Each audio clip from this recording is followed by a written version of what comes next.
अस्सलाम वालेकुम वीवर तुसां दे पियो टिकटॉक चैनल मूसा 211 क्या हाल है ठीक हो खर्च लाए मेरी तरफों तमाम मुसलमान भरावां को जुमा दी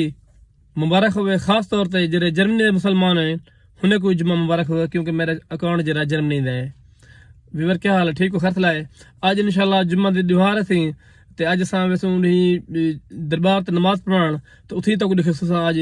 झुमर दा माहौल जरा के सराकी झुमर से खेड़ी वेंदी भी है ते इंशाल्लाह ताला रले रहो जो है अगली वीडियो इंशाल्लाह जेरे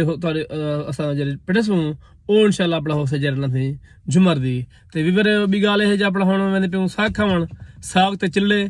देसी घिओ साग साग बकिया पे मक्खण जरा देसी